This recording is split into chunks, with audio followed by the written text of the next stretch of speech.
Hello and welcome to Sestra-Tainment. I'm Lenora. And I'm Dee. And we're coming to you today in regards to everything entertainment. So, I am going to start off this week, and I am actually going to start off with, have you ever been on Facebook? Let's start with this. And they'll, well, they have these stories about different people on Facebook. And so sometimes there's stories that are like movies, like it's about a book that you can purchase or audiobook, but then they'll play out the whole story. And then other times they have stories about real life people. So I happened to stumble upon the story of Danny Trejo. Do you know who Danny Trejo is? I know the name. Yes. So I know the name, but this was years ago, right? Years ago?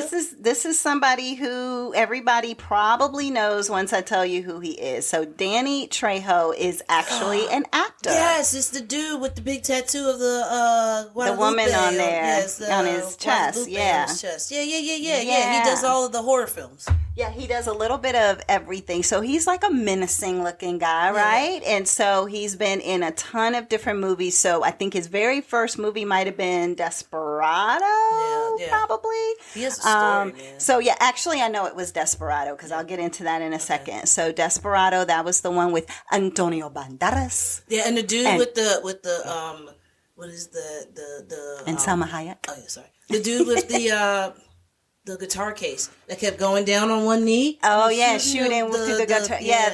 The grenade. I mean it was a grenade launcher. No, it was a rocket launcher. Rocket launchers. Yeah, that's right. So he was in that. He was in Badass. He was in From Dusk Till Dawn. He was in Machete and Machete Kills. He was in Spy Kids. The bad guy from all of these types of movies when you think about it, including Con Air, right? So I'm looking at not the tickety talk. I'm looking at the face of the book. The book of the face. The big book of the faces. And so as I'm looking at it, they were like, hey, this is the story of Danny Trejo. And I was like, yeah, he okay. had a story and a half. Man. Why not? So here it is. So he had a rough childhood. It says basically that his parents were not the nicest to him, specifically his father. So one time they started off from his childhood and moved him up until when he became an actor. So they said one time his father, they were having a cookout, and his father told him that he needed to remain in the hot car with the windows up in the summertime while this cookout was going on. The entire family was there. Wow. And everybody was like, no, whatever his dad's name was, like, you need to get him out the car. You need to let him out the car. And he was like, no. And I don't know if he had done something. They didn't explain that part. But anyway, he was in there. He was in and out of consciousness, like the whole 9 yards in a hot car with the window up. So finally, everybody was having a good time all around him. Everything was like, seeming to be honky-dory for everybody. Yeah. And then, his uncle actually was the one who came up and was like, no, you are letting this boy out the car. Yeah, and the father was, I guess, more respectful of his brother.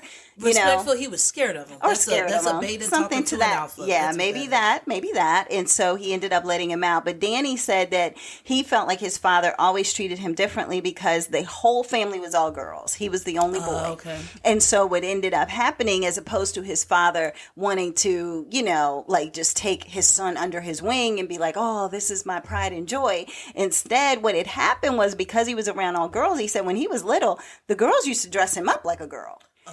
So his father came in and saw that one time and just went ballistic. And ever since then, he said that he just had this terrible relationship with his father. So his uncle was somebody that he really respected and cared about and loved. And so basically, when he was 8, he was hanging out with his uncle and being on the street with him and stuff, and realized, wait, my uncle might be a drug dealer. So he was just like, okay, interesting. Like, he's got a lot of respect. There's a lot of people who are fearful of him. Like, he's the guy. So then what ends up happening is that he and his uncle, they're doing something where they end up being at this place where they actually, it's cows. So it's cows like that are getting ready to be slaughtered. And they said that he had, even though he looks so menacing, he has a big heart. And so what ended up happening is that he opened the fences and was like, yeah, get out, get out, get out. And got all these cows to leave out of the fences and go roaming the earth, I guess. And in the process of doing that, come to find out, it was the FDA's facility. So now it's a federal offense of letting all these cows out. Yeah. So him doing a good thing, in his opinion, you know, to help these cows, even though he was, you know, a tough guy. I mean, he was doing some bad things out there in the streets, and he got involved in the gangs with his uncle. Yeah. But at the same time, it was a federal offense. So therefore, he ended up going to federal prison. So he ends up at San Quentin, which they actually said is one of the worst prisons in the world. He was there with Charles Manson and a bunch of other people. He said that constantly, because of who he knew, people were looking to him for protection. And so he said to include Manson. Manson was like, hey, like, you know, like, and you think of this guy being an actor now, and then knowing that Charles Manson was like, hey, you know, if you can protect me, that'll be great. Yeah. You know what I mean? It's so crazy. So anyway, they said while he was in prison, he decided to change his ways. He like had this epiphany, and he said that he realized, I have to turn my life around. Everything that I did to get myself into this point, I've been doing bad. Now I have to do just as much good in the world in order for me to make all my wrongs right before I leave this earth. So what he decided to do, he was like, look, I was a terror in my neighborhood. I did so many terrible and bad things. He ended up getting out. And when he got out, what he did is his uncle's like, okay, so my boy's back. This is great. Like, we can go ahead and pick up with blah, blah, blah. And he was like, nah, Unc, I can't do that. I got to change my ways. I got to be on the straight and narrow. So he basically said he had to like turn his back on his uncle, turn his back on that whole drug game, all of that stuff. And he realized that where his passion was in acting. He like found some kind of either course or something out in LA and was like, all right, I'm going to give this a try. Let's see what happens. So he gave it a try, and lo and behold, he got his first movie. His first acting gig ever was Desperado with Antonio Banderas and Salma Hayek. So he said that something had happened where somebody just happened to have seen like his audition tape or something, and they were like, "Ooh, we saw this menacing guy, and he's been to prison. He's already been to prison, yes. So he's going to be the perfect person for this." So because he went to prison, that was actually the blessing that got him into the acting world that he wanted to get into more quickly than a lot of other people. And oh, by the way, to get into a high dollar and high budget movie. So he goes and he's in there, and they said that he actually ended up, he said when he walked into the room, the director actually said, yeah, he came into the room and scared all of us. Like all were sitting there like, yeah, he's the one, because we're fearful of our lives, just his stature, the way that he's looking at us, the way his tone is, like everything, like, yeah, he's the real deal, right? So then he said that, so then they're talking to Danny, and he said, you know who was the sweetest to me on that set was Selma. He said, I couldn't believe it. He said that he ends up going up to her and talking to her. And when he walked up to her, he was like, oh my God. And she was like, what? And she's like looking, and then they're talking to her too. And she's like, I'm like, what in the world? This very big, menacing guy is coming up to me, and they're telling me he's been in prison. Like, I'm a little nervous right now. And he came up, and she said he walked up and he ripped open his shirt and showed her his chest and said, I have you on my chest. He said, I knew you before I met you. You are on my chest. And she said, I looked at his chest, and it was a woman who kind of looked like me, for sure, you know. So she was like, oh my gosh. So he was like, I had a vision of you. I feel like I've heard this story before, that is who I had put on my chest, and it's you, you know. And so she was like, okay, great, like, thanks, you know, which it wasn't Salma Hayek, but he was just like, you are the vision of what I saw in my mind's eye, so to speak, which does make you wonder if it's like a full circle thing where he was envisioning something and not even knowing that when he did that long ago, that it was going to be a full circle moment, you know? Yeah, he manifested it. Exactly. And so anyway, he said, but not only that, he said later on, the movie's over, you know, he's, you know, just trying to figure out, like, where am I going to be? What am I going to do? How am I going to live? All this stuff. I don't really have my family because my father and parents, you know, I mean, he did say that he went back home once and his father like barely said anything to him. And his mom was like, oh, you can go to your room. Like, you know, that kind of thing. But anyway, so he said Selma invited him to her house for Thanksgiving. Aww. And he was just like, you're inviting me, an ex-prisoner, to your house for Thanksgiving to spend time with you and your family? Like, that's huge, you know? That's huge. And so he was just saying that was really what drew him to her, and just knowing that she was just a wonderful, wonderful person. And so she said in the little, I can't even call it a documentary. It was like a 10-minute video or something like that. But basically she said, documentary, there you go. But she said that she believed in second chances. And she said once she saw that huge tattoo, and she just said it was something about him and the way in which he, you know, just his energy and how it resembled her, so she knew he would never do anything, to bother her or hurt her or anything like that. And she just truly felt like he had turned his life around and he deserved this. So anyway, awesome. Yeah, it was. And so then they went on to say at the end of the documentary how many amazing things he has done within the community. Oh, yeah. So he has done different things with boys and girls groups, with keeping kids out of prison, with just seeing people on the street and giving them money, to everything, to the point that the same streets that he was once the menace to society in, he is now the person that everybody is looking up to, who they talk about, and they have a mural on the wall about him being this amazing, awesome person that people should aspire to. When you have a story that actually is a positive story. Yeah, exactly. That's what the world needs now. Exactly. So they just felt like he's even done things for, so with homelessness, autism, it's just a bunch of different things that he's been investing in and pouring his time into. And he's 80 years old. Well, I haven't seen him in a few years. I haven't seen him in a while either, but I know just that he did get skinnier. Gosh. He did get smaller once he got older. Oh, okay. So the last time I saw him, last time I saw him, like, you know, he was thinner. Yeah, well, I'm looking at his Instagram right now, and I don't think he looks 80. I mean, he looks older, don't get me wrong, but maybe 70. Mm-hmm. So I think he's looking pretty good. Pretty good. So, but yeah, so Danny Trejo.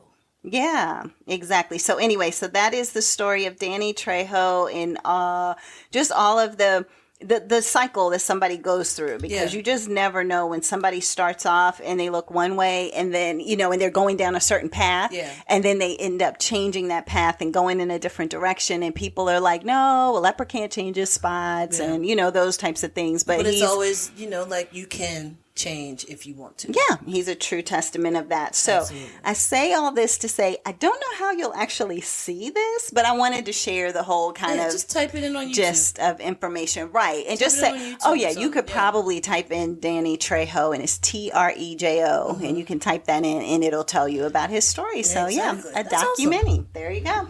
All right. So what you got, sis? So I got a few rest in pieces. Oh, okay.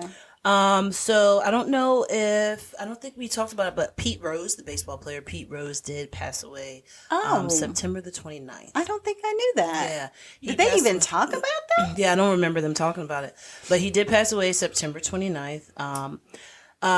Is this because of the whole scandal of him, you know, betting on games and all of that stuff that people just were like, well, we can't really acknowledge his passing? You know what? Well, if you acknowledge OJ, you can acknowledge But you know Pete what? They Rose. probably acknowledged him, but it's probably like on the Today Show, they acknowledged him once, and then like everywhere on ESPN and things that we're not watching. Yeah, that's exactly. a good point. Good point. Also on September 30th, Sissy Houston, the mother of Whitney Houston, did pass away as well.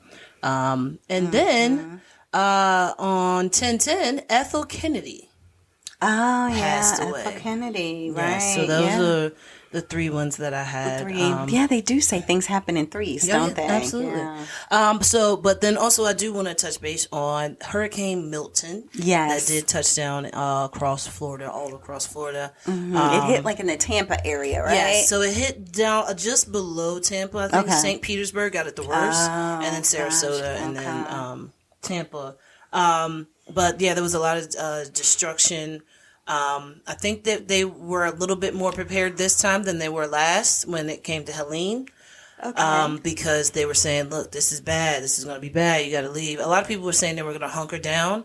But there is this one gentleman, Lieutenant Dan. Lieutenant Dan. I've been following Lieutenant Dan too. Yes. I didn't know you were following Lieutenant So Dan. Dan is a gentleman who moved from the West Coast.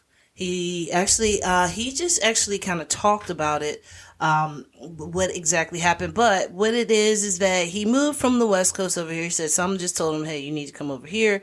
And then when he did, he said I got a boat for $1,200 and, fixed it up. It's mine. And he stayed in the storm in his boat. He was like, why? Yeah. He said, why am I going to go and get out of my boat and get on land to get away from water? I'm in a boat. I can be on top of water. So then that way, when the water goes over, I can just go with the water. Kind of. But that was his. That's his philosophy. Philosophy. Because he did say, I remember hearing him say, when the water rises, I'm rising with the water. Exactly. I'm in my boat. Exactly. So therefore, in his philosophy, that was the case. Exactly. So I do have what he did talk about, so we can hear his special story. The wind picked up for a little bit and bounced me around. At one point last night, I was getting bashed up against this wall. So I went out and I cut my anchor line to get away from it. So I have a $250 anchor sitting down there that I got to go in and get. Dan, you weren't afraid at all last night? No, I'm not scared of anything. What I've been through, this weather is nothing. And I put my faith in God. God told me to come here. God told me 5 years ago, I was in Colorado, He put on my heart, Tampa, Florida, and get a boat. I woke up one morning with that on my heart, and that's all I could think about. And I left Colorado, I went to North Carolina, left North Carolina, came to Florida. I've been in Florida for 5 years, stuck on the East Coast, never came over. In March, I came over, I found this boat for $1,200. I bought it, I come to Tampa, and guess what? Tampa floods. Not today, not yesterday, but during the last one, Helena. Helena was way worse than what this one was. I mean, they were calling for a Cat 5. I didn't know what to expect. But what happened last night was nothing compared to Helena. So you think if another storm rolls through Tampa, you're going to remain on your boat?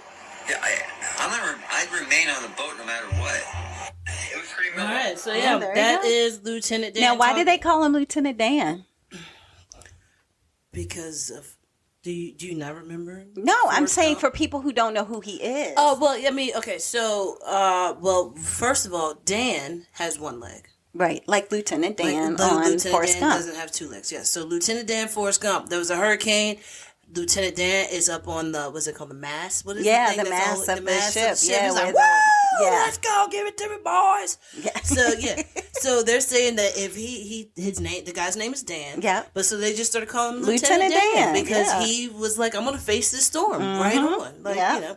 So I think that is an awesome story. Granted, they did tell him multiple times to leave. I think the mayor, governor, I think they all came to him and was like, bro, you got to go.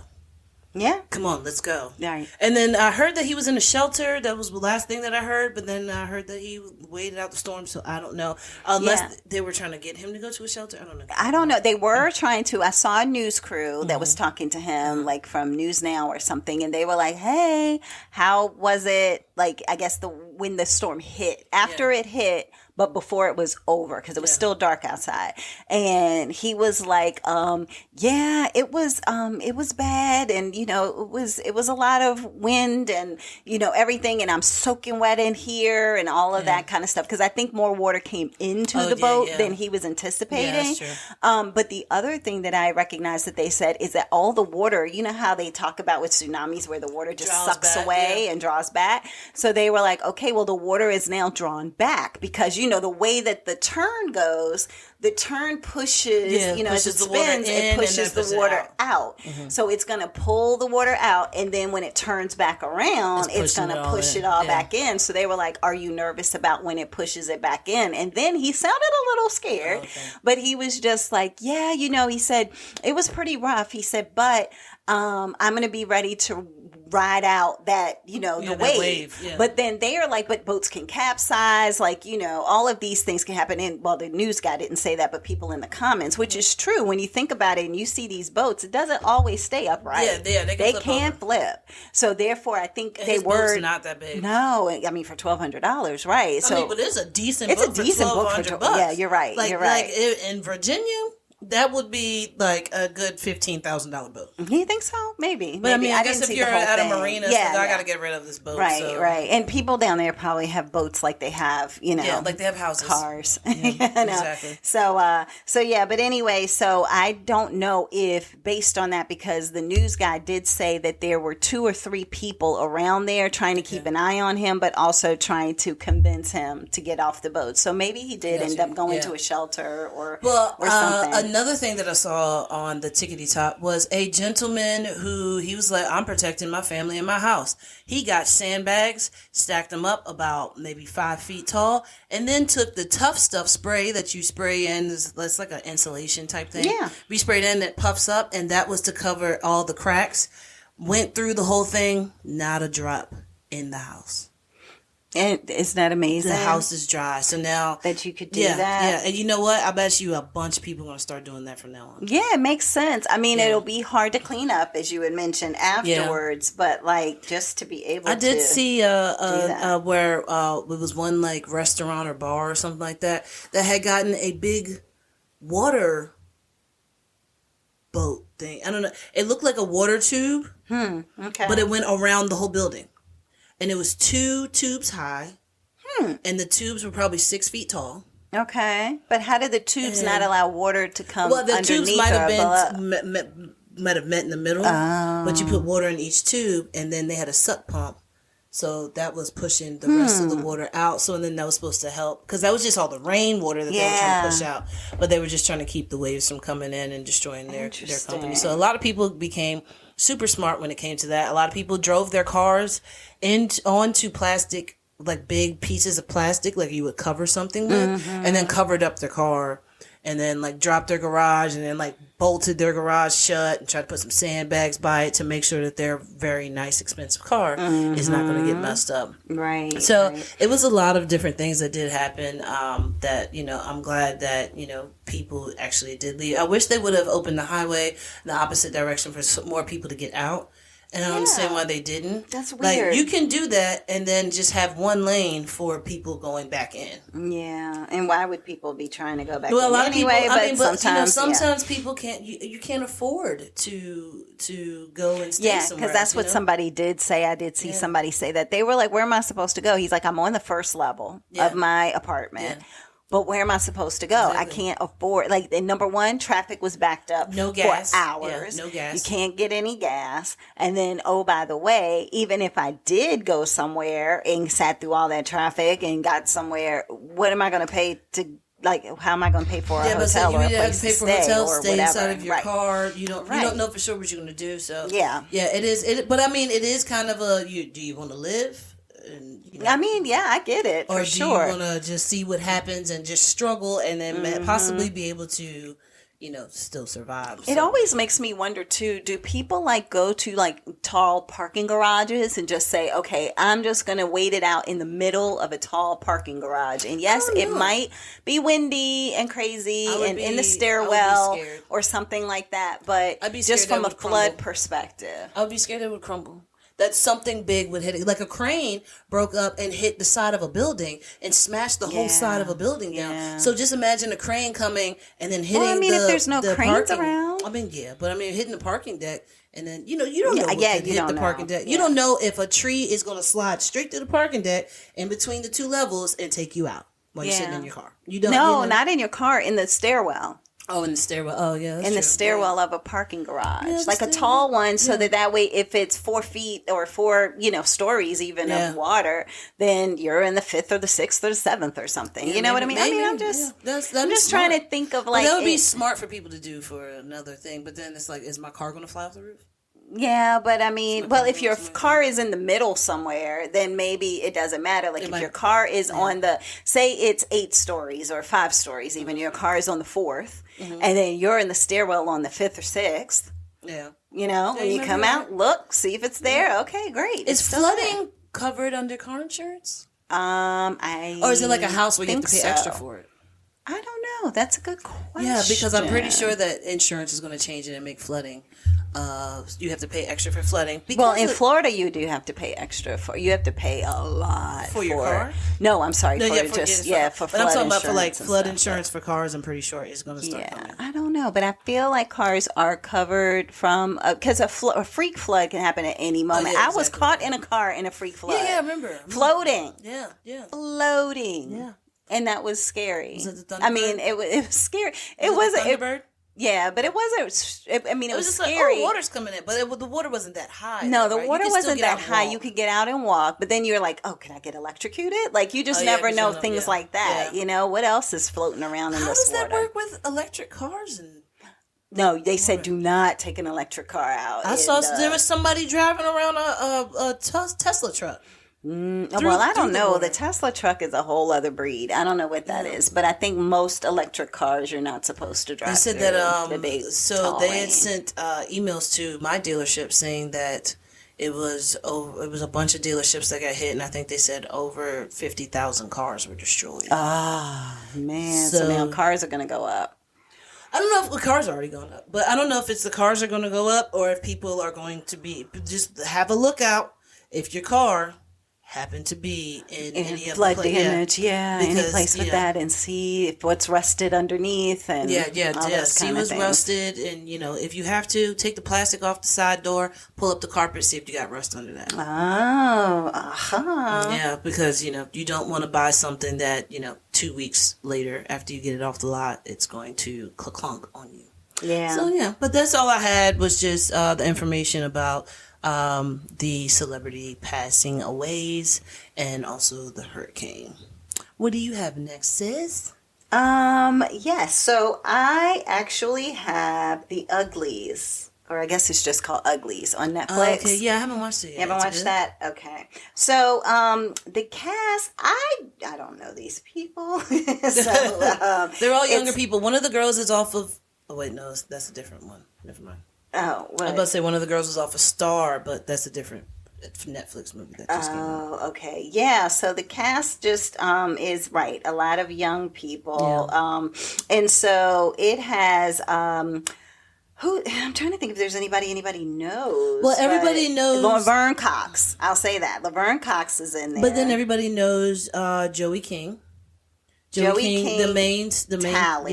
Yeah. That's who she plays. Yeah. Tally. She, and why the do main you say person, that people know her? Because she's one of those actresses that's a young actress that's on everything. She played the Gypsy Rose. Booth. Oh yeah, she played Gypsy Rose. Gypsy Rose. She's played on a bunch of different things. She played in A Family Affair. She played in Bullet Train. Oh yeah. So she's played in a lot of things. Okay. So a lot of people. I felt like she looked familiar, but I just couldn't really put it all together. And then Keith Powers. He's been in a lot of things. He was in Straight Outta Compton. The Emperor of Ocean Park, the new show with Never watched it. It just came out, but it has what is his name? That dude that plays the dude. No, I'm just joking. Forrest Whitaker. Oh, okay. I kept wanting to say Morgan Freeman. Gotcha. Okay. He plays opposite of Gabrielle Union in The Perfect Find. Oh, that's right. Yes. Yeah, that's right. Mm-hmm. He looks older in that than he does in this. Yeah, that's because weird. they had to make him look younger. Yeah, he had to be younger in this. So he played David. You have Chase Stokes, who plays Paris. I mentioned Laverne Cox. You have Brienne Zhu, who plays Shay. Jan Lewis Castellanos, who plays Croy. It's just a bunch of different people, but I would say the person that I knew looking at this was Laverne Cox, and I guess Joey King was like, oh, I forgot that I watched this. Oh, you did watch it? I forgot that I watched it. It's one of those you watch it and you're half asleep, and then you're into it, and then you go to sleep and you still forget that you even started. And then I remember it, but I don't remember all of it because I was in and out. Interesting. Well, it was tired. I'll fill you in on some of it, and then sometimes what'll happen is Netflix will go to the next thing because it's a movie, and then you forget all about it, and it never shows up on your list again as something that you have even watched. I know. I wish they had what you've already watched. Yeah, what you've watched, because then you could go back and be like, well, you thought I watched it, but I didn't really watch it. But then also it's like you can go back and if it's a movie that you want to explain to somebody, be like, oh, it's on Netflix and you can find it, blah blah blah blah blah. What's the name of it? I can give you the whole rundown. Then you just go back to the things that you've watched. That category, that's a smart thing. If y'all know, you know. So Netflix, please, fill them in. Listen to us, and we want 10%. Thank you. Okay, so on that note, Uglies is on Netflix, and it is a story of a young girl who is in a futuristic world where, to keep the peace and to, keep people happy and in control, what they do is they have people go through like a facial cosmetic reconstruction at the age of 16. So when you turn 16, it's kind of your rite of passage, and you're so excited and so happy because what'll happen is that you now go from being ugly to be beautiful. Now, mind you, you might not be ugly, but you're average, you're okay, you're perfect as you are, but you have go to look through like you have a filter at all times. Yes. So it's like, what color eyes? You can have golden eyes if you want. the golden eyes. And then your skin is going to be flawless. So no pimples, no anything. You're airbrushed. You're airbrushed. Your makeup is flawless. Your eyes and your tone. Oh, do you want almond eyes? Do you want the smiles? Your eyebrows, your hair. Yes, everything. Your collarbones are sticking out. All that. So everything is perfect. So what ends up happening is that when you are younger than 16, everybody is like, oh, and it's weird because everybody's calling themselves ugly. Everybody calls them the uglies. And then once you become pretty, you actually move to this whole other city, like the city next to the city, which is basically I spake as a child.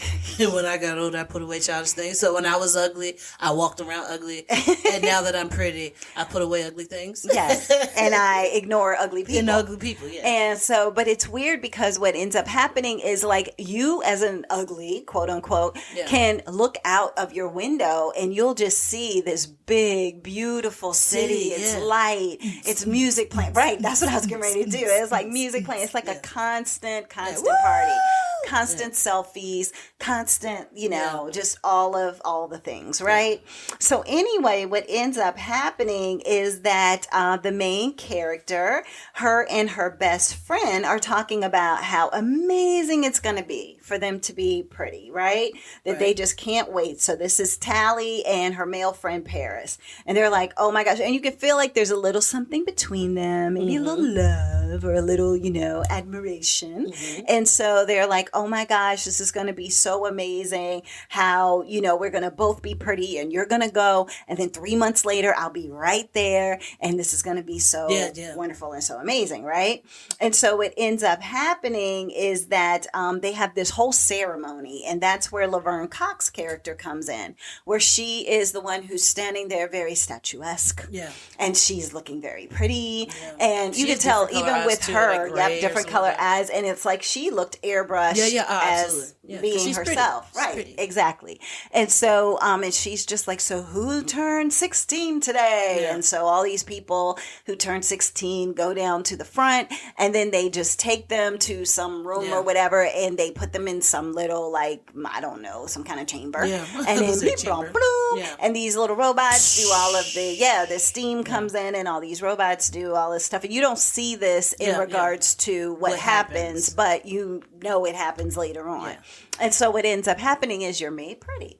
So there is and by the way, you get to pick everything. Like you get to pick your eye color, your type of hair, your facial structures, your features. So until you're turning 16, you're constantly just your whole life is just doing that. You're scrolling through. And they actually have like a thing where they show like what you would look like if you did this and this. So it's kind of like an app, that. But it's in the air because it's a future. Yeah. And then you're just pressing things like, ooh, let me try this. Let me try this. Yeah, gold eyes. Maybe purple eyes. Oh, let me do my hair red. Maybe I want bangs. No, I don't want bangs. Exactly. Mullet. Yeah. So it's so that you will be your highest and most beautiful version of yourself. Mm-hmm. So that is what they tell everyone. And they feel as though once everybody is pretty, like what what do you have to be mad about? Why are you going to have a war? Like I said, it's all to control people. So why in the world would you ever be frustrated or upset? You're beautiful. You're gorgeous. So we can control you by that. So anyway,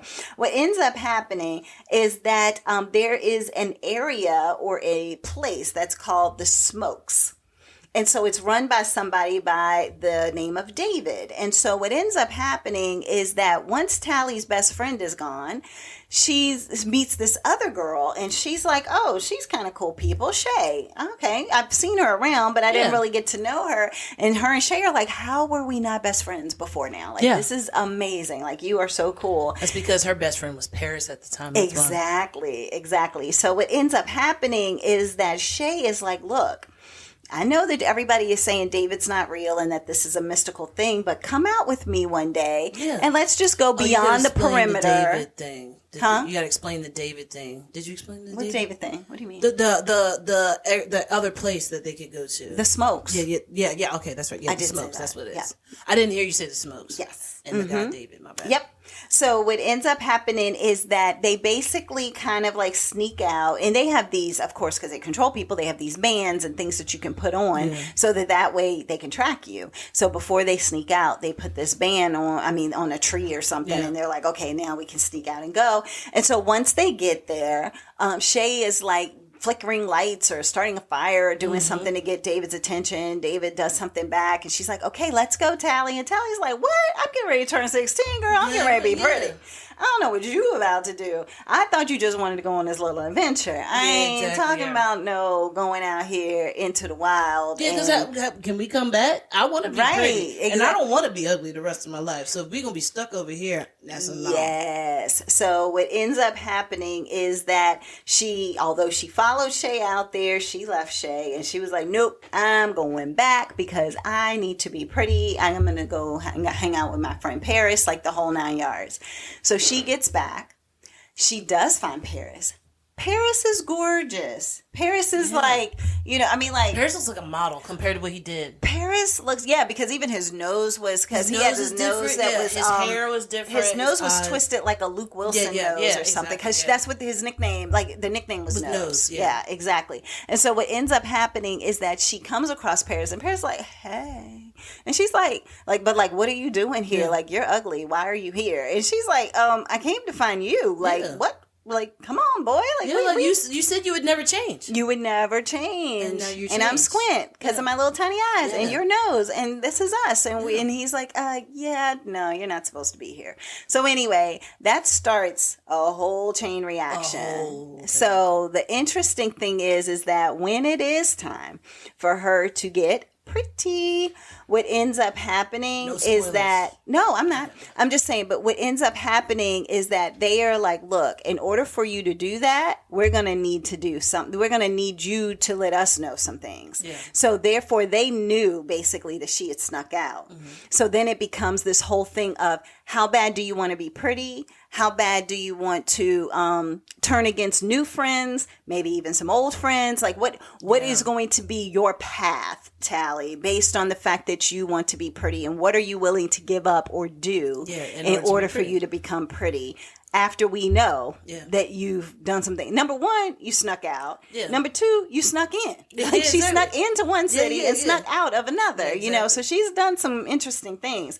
And so based on that, it just becomes, who are you? What are you about? And which side of this coin do you want to? Are you pretty or are you ugly? Yeah. So where you want to be with the pretties, then you have to do something for us. Yep.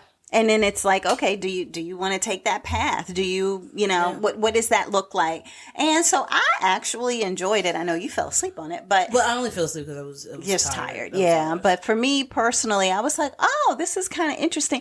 It's weird because when you first start watching it and they're talking about, the uglies and the pretties and all of that, and you're just like, gosh, why is everybody... And I mean, I know they did this intentionally because of the fact that there are mean people out there that say these types of things about other people, but in here it's almost like the terminology is so everyday that people aren't thinking of it as truly ugly. It's like, oh, I'm the uglies, like we're the uglies, we don't get to do X, Y, and Z. And it's like, not not real. Like, you know what I mean? It's so weird. It's like you are waiting until the moment where you can go into the world. Right. That's what basically yes, what it is. Exactly. And so, and it's just so blasé that it's just like not even a thing to say that you're ugly. And then the ugly is really just, I'm average, I'm my normal self, but I need to achieve my next highest best self. Exactly. And that's not going to happen until I'm pretty. And that's the part that is the rub, right? Because it's like, just because people are pretty doesn't mean that they are happy. Yeah. You know, and that they are their highest and best self. That's so, yeah. And then, so there's some twists and turns in there too. There's some things that I won't spoil, but that make you wonder if being pretty is all it's cracked up to be. That if going out to the smokes is all that it's cracked up to be, you know? And so there's a lot of layers to it that I found really interesting. Funny enough, I started watching it thinking it was a series. Yeah, and then I was like, wait a minute, this is a long series. And by the time it hit me, it was like an hour and 15 minutes in. And I said, oh, I'm almost done. It's a movie. Yeah. Right. Because I was like, they sure are covering a whole lot. Like, what else are they going to cover in this series? So anyway, but that's it. Ugly on Netflix. All right, sis, what you got? So what I have next is a movie that, a TV show that I just started watching. Okay. I started it yesterday and started it last night. And I'm stuck on it. Oh. It is good. It is a what is it? It's a whodunit. That's what it is. It's a mystery drama type movie, and it is called Apples Never Fall. Now you can watch this on Peacock, or you can rent it on Amazon. Interesting. Never heard of it. Yes, me either. So with the cast, you have Annette Bening, who plays Joy. Oh, I have seen. There's a movie with Sam her. Neill, who plays Stan, who is her husband. Her children are Jake Lacey, who plays Troy, Connor Turner, who plays Logan, Essie Riddles, who plays Brooke, and Georgia Flood, who plays Savannah. Okay. Savannah is another girl. Sorry. Jeannie. You know what a harlequin is? A harlequin's role is to serve. It's nothing without a master. You know what a harlequin is? A harlequin's role is to serve. It's nothing without a master. You know what a harlequin is? A harlequin's role is to serve. It's nothing without a master. You know what a harlequin is? A harlequin's role is to serve. It's nothing without a master. You know what a harlequin is? A harlequin's role is to serve. It's nothing without a master. You know what a harlequin is? A harlequin's role is to serve. It's nothing without a master. You know what a harlequin is? A harlequin. Well, they had more lights on, so they were like, okay, yeah, please come in. And like the husband's kind of standing there looking like, what the heck? But Joy is like, yeah, come on, please come in. Now, once they take her in, they're like trying to help her, like, you know, they're giving her a bath, they're giving her some clothes, they give her something to eat. Okay. And then they're just like, well, you know what, you can just stay here. My thing is, why ain't y'all called cops? Yeah, if that's all that's going on. Yeah, and she was like, I have nowhere to go. I have nothing, you know, if you all can help me. So they basically take her in for a while. Okay. Now, the husband is a tennis star and a coach. Mm-hmm. So he is a little bitter because one of the champions fired him during Wimbledon, and he is very bitter about that and takes it out on a lot of people. Oh. Now, Joy also was a tennis star. Mm-hmm. So now them as a couple, they try to raise their children to be tennis players, tennis stars. Doesn't work out. It ends up being a couple of different things that come into play of the reason why they're not doing that. And then also they were supposed to take over the family business of training for tennis. They didn't want to do that either. So now it's a whole thing. But the parents are like, the father is like, well, you didn't want to do this, so you know. You didn't want to take over the family business, blah, blah, blah. It's like, but if you keep telling me I'm not good enough, right? Then why am I going to be a coach for somebody else? Like, I'm not going to do that. So the father starts acting weird. Now, the kids are like, one of the daughters is like, hey, have y'all spoke to mom? And they were like, Amy, she's like, have y'all spoke to mom? And all of them were like, no. Like, no, why? And Brooke was like, well, I spoke to dad. It's like, okay, well, yeah, I haven't talked to mom. When was the last time y'all talked to mom? Now they talk to their mother all the time. And they were like, well, I'm sure everything's fine. Brooke calls her dad. She's just like, hey, Dad, do you know where Mom is? Oh, she's out with some friends, blah, blah, blah, blah. And it was like, okay, cool. She's out with friends. And they're like, okay, well, this is weird. So then they're still trying to call their mother. No answer on the phone. Then finally they call the mother's phone. And a woman answers the phone, and she was like, hey, Mom? She was like, no, this is Miss such and such. She was like, well, how do you have my mother's phone? She said, I don't know. It was just in my laundry room. She was like, okay, well, thank you. Now, the people around the neighborhood are friends with Joy. Okay. So one of the ladies comes up. She's like, hey, just coming to check on Joy. Now, when the husband opens the door, he has a scratch on his face. And she's like, oh, what happened? And he's like, oh, I got in a fight with a cactus. Okay. And she was like, well, is Joey around? He was like, no, she's indisposed at the moment. She was like, okay, well, I can come in and wait for her. She has a container of baked goods. Oh, I think it was like cupcakes or something like that. Fine baked goods. So when she's going to give it to him, she kind of pulls it back and asks more questions. And she's then, suspicious. yeah, and then she gives him the stuff, and he's like, well, she just has a cold, so I don't want you to get contagious. Don't worry about coming in. And she's like, okay. So she turns around, and as she walks away, she kind of looks at the house a few times. So that's what he had said. She has a cold. So now she's out with friends. She has a cold. Got a cold, so she's in. Yeah. You don't want her to be contagious. Yeah, exactly. So it's a couple of things that end up happening with that. Then finally the daughter, Amy, was like, okay, this is now gotten weird. I am putting out a missing persons thing. All the siblings are like, okay, you are trying to catastrophize this. Why don't you just, like, you always do this. You always go off the deep end. You always blah, blah, blah, blah, blah. Why do you always do this? She's just like, no, something is wrong. So now all the kids are starting to slowly be like, okay, well, if something's wrong, let's see what's happening. Yeah. So the story now is what you're watching and what the detectives are doing. It's all in the same time. So you don't know what's happening. Like, as you're watching it, you don't know what's happening. Detectives don't know what's happening. The family each episode is a different family member. Okay. And it goes back and forth. So it goes from then and now. The back. Can you tell that you're going back and forth? Yeah, it says then and now. Oh, okay. It literally says it on there. So, but then you'll know about the back and forth and stuff like that. And it's basically, the kids are basically buttholes because they were raised that way, because they take after their father. They don't really care much about each other. It's like, I mean, I'll help you, but I mean, like, what are you going to do for me type thing, you know? It's like, yeah, we're close, but we're not like close, you know? So, but I mean, they are pretty close. The brothers fight, the sisters fight, the brother and the sisters fight. So, you know, everybody fights. Yeah. Got it. So as this goes on, they're like, okay, so when are we going to talk about her? And then when they say that, when you're going to talk about her, that's when you find out that they knew about Savannah. Now, they go into all the details with Savannah and how she was with the family. She's been cooking, she's been cleaning, she's been helping out, she's been hanging out with the mother.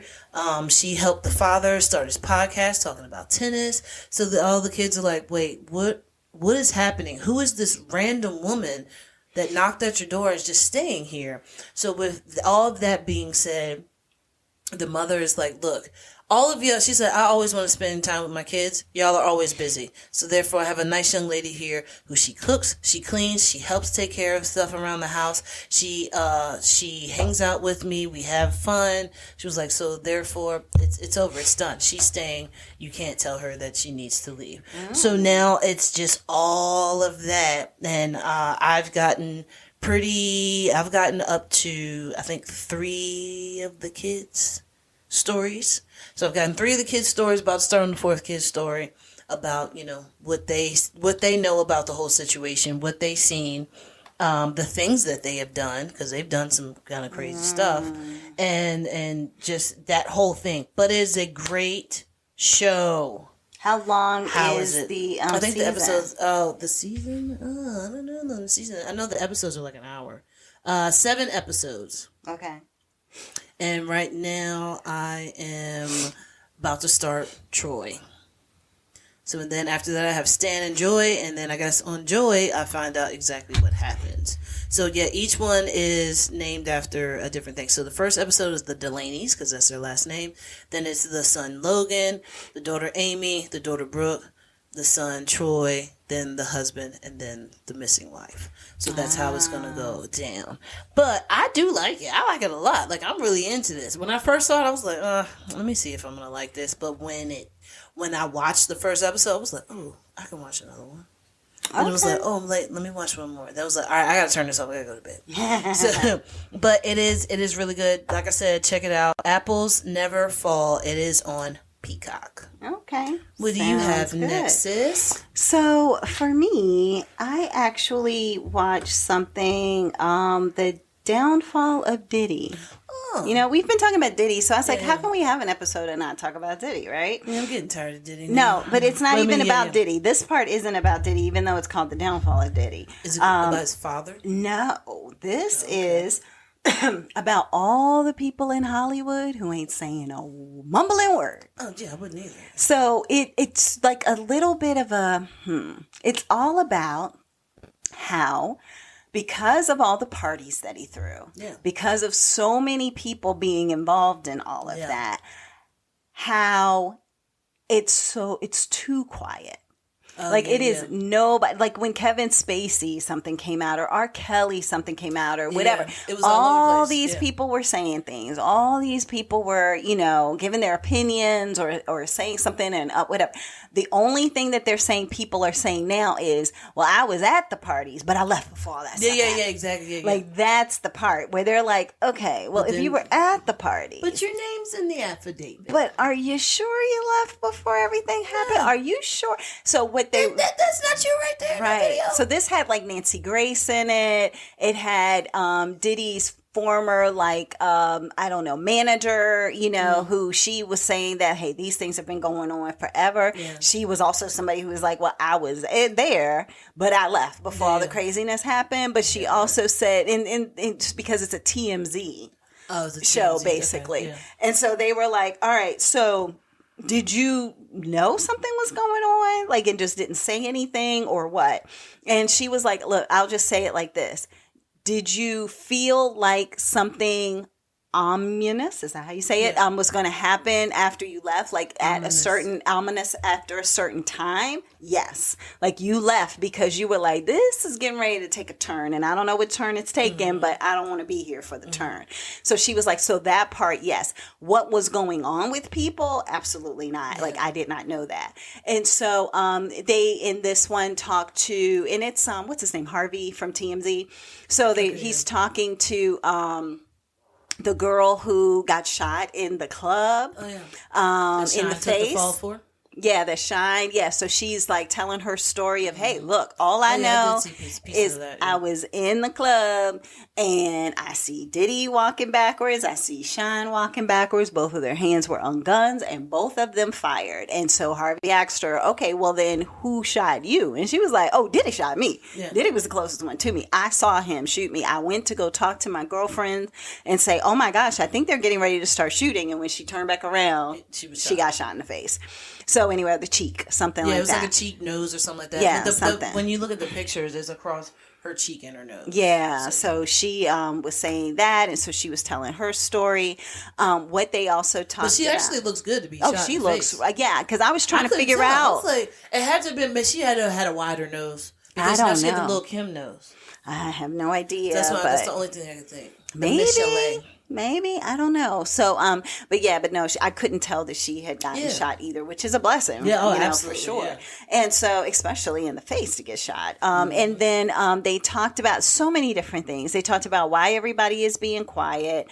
And they were like not necessarily mentioning names, but they were showing clips of things. So, like, they would show, for example, the Kardashians, and they were showing a clip of like Khloe talking about, oh yeah, I was hanging out with my friends Diddy and Justin Bieber. her and blah, blah, blah, blah, blah, blah. And then later on, she was like, oh my God, I was at this party and things got out of control and everybody was basically naked. And like all of this is on, Keeping Up with the Kardashians back then. And then they had clips of Diddy where he was talking to Ellen and he was like, yeah, well, she was like, well, how late do your parties go? And he's like, oh, well, till, usually 1, 2 o'clock in the morning. And she was like, and then what happens? Because she was like, I know that's not the end. And he was like, well, then the after party starts and then that's till like 4 or 5, something like that. And she was like, oh yeah, I know about those after parties. Mm-hmm. So then they're like, so did she know because she had been, or is she just saying, I just know? Well, she was playing it off like, oh yeah, I know. I've heard the song about the after party, that kind of thing, which actually is an R. Kelly after song. After the show is the after party. And Jay-Z. After the party is the hotel lobby.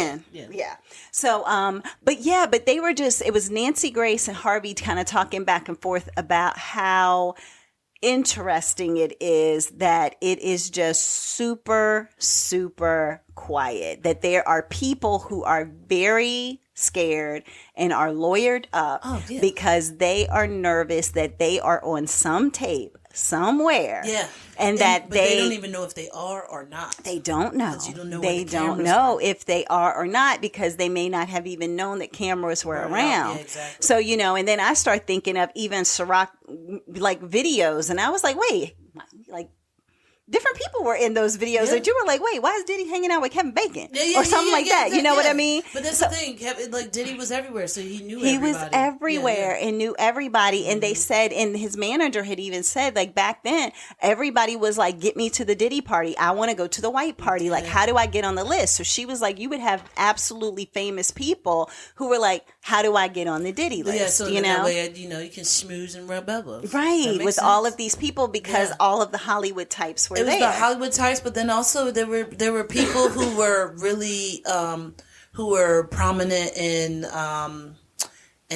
other things too. So it's not just like music and movies. It was also people who might have been. They may be CEOs. They could CEOs, be anything. It could have been people who were in politics.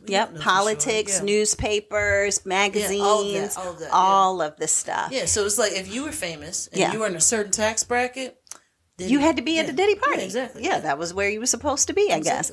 And so then Harvey is talking to Diddy's lawyer, and he's like, hey, look, the guy had 1,000 bottles of baby oil. That is not normal. And then the lawyer is twisting everything. Oh, yeah, he is. So he's just basically, he's a lawyer. So he's just basically like, I mean, everything you brought up, how he treated Cassie in the hotel on the video, and he's like, well, if it's a lover's quarrel and, he had found out that she had cheated on him that day and then she found out she found out he had cheated. He found out she had cheated. This was just something that happened one bad moment in time, like, blah, blah, blah. And it's like, you can't be judged by one bad moment in time. And I'm like, I don't know if this was one bad moment in time. Excuse me. And then it goes on like with the baby oil. And he was like, look, I don't know what people do with different, items that they purchase. If there's a Costco nearby, then somebody could buy stuff in bulk. You have a big, huge house. So you just buy things in bulk. And Harvey's like, baby oil, really? But like, why did they take the baby oil? Right. What was that necessarily for? If it's baby oil, then it's like, oh, we just got the $1,000 baby oil. And he was like, and baby oil lasts a long time. Like nobody has ever used an entire bottle of baby oil in their life. Yeah, right. Not one. So why do you need 1,000? And then the lawyer's like, well, there wasn't 1,000. Like it was probably a few hundred, but it wasn't 1,000. Does that make a difference? Doesn't make a difference. It's multiple bottles of baby oil. Right. Is it a bottle of baby oil per person?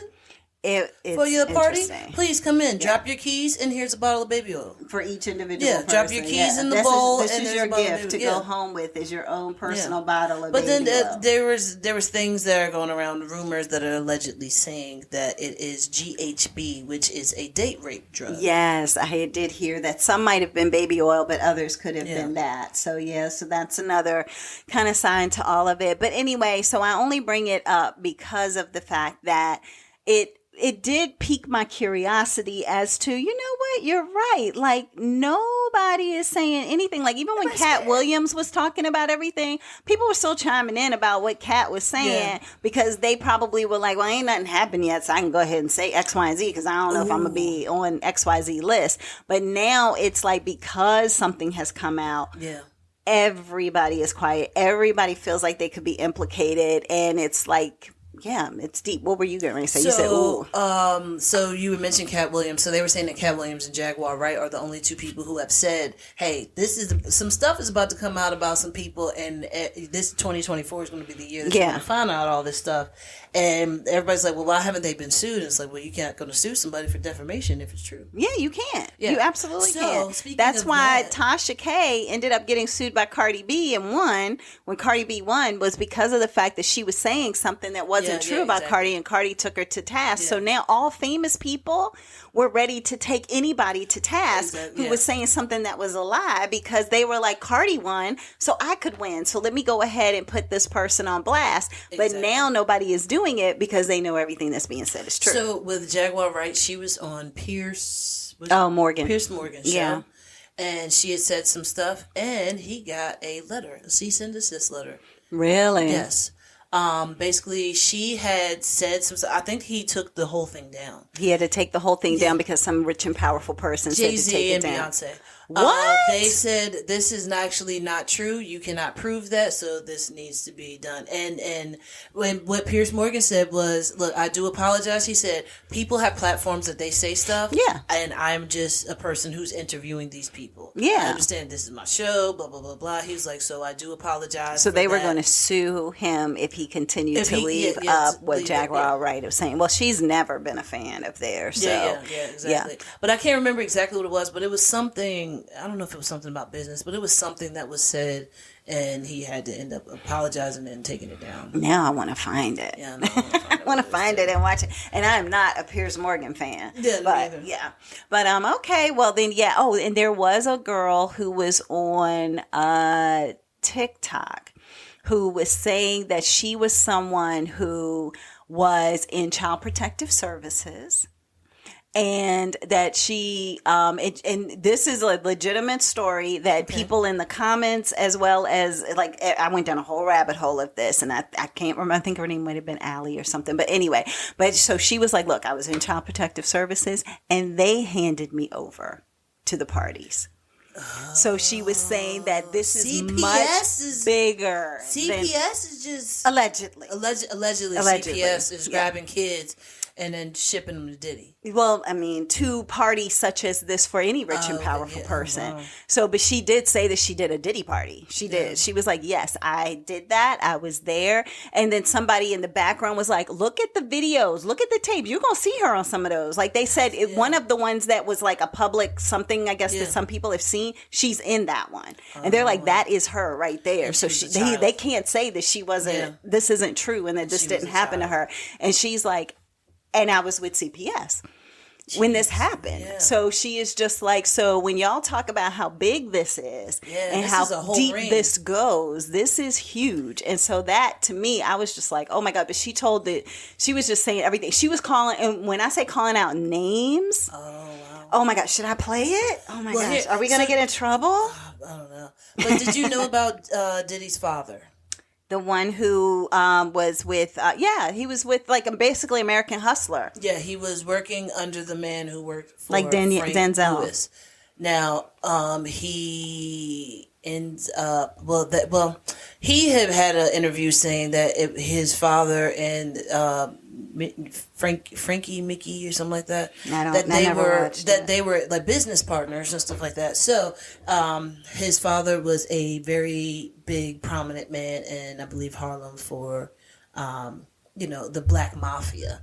So just talking about that and how he is to the point where he just thinks he can get away with anything is probably because of the way that he was raised. You have the Black Mafia taking care of you, and whatever you do, they're going to make sure you're fine because you were the main man's son. Yes. Right.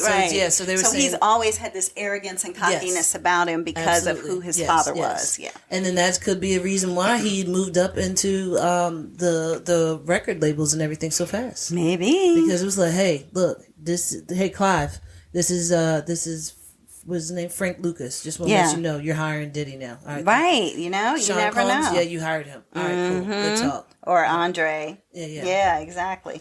Well, the girl's name was Allie. It's Allie Carter. And so she name drops more celebrities that participated in Diddy's parties. Y'all ready to listen to this? Allegedly. This is on her. This ain't on us. Okay. We tried to do a case against Riverside County Child Protective Services because Riverside County, do you hear me? Riverside County Child Protective Services was involved in my trafficking.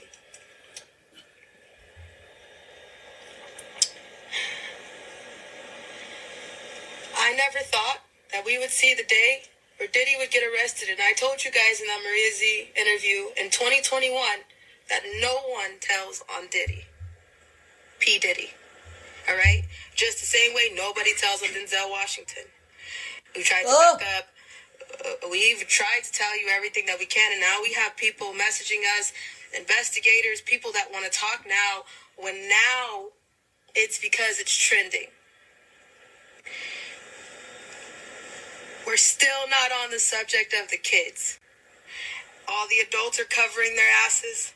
All the adults are, I left at a certain time, yet you knew children were there. You knew these parties were not okay. They weren't freak-offs. They were satanic ritual orgies. And one of those children were me. So she goes on to name. I wonder what makes it satanic. I don't know. It could be sometimes they might be doing things to these kids like ritualistic. Well, his bodyguard had said that they had kids out there with food on them. Oh, and you just eat the food off the kids? Food off of the children. Oh my gosh, that's sickening. And then when the food was gone, then the children had to go and do other things. Do other stuff, yeah. But she talks about different people. She mentioned Oprah. She mentioned Pink. She mentioned Megan Fox. She was just naming all these different... I wonder if she's just naming people that were at Diddy parties? The Diddy party that she was at, maybe? I don't know, but she was naming some stuff. So this is on TikTok. I guess you can just look up Allie Carter on TikTok. But anyway, on that note, I just wanted to share that from the perspective of the original thing I was talking about, which was the Tubi TMZ show about Diddy on Tubi, that it was about how quiet Hollywood is right now. And that is the part that we're just going to see how everything plays out. But his lawyer also said, because Harvey asked, will you be, the downfall of Diddy, the indictment. And so his lawyer was asked, do you think that Diddy will take the stand? He said, I can't keep him off of it. So that's going to make people scared too. So on that note. Because I feel like Diddy's going to be the one, if I'm going down, everybody's going down. Everybody's going down, yep. All right, everybody. The saga continues. Yeah. Thank you for listening to Sestra-Tainment. Have a great day. Bye.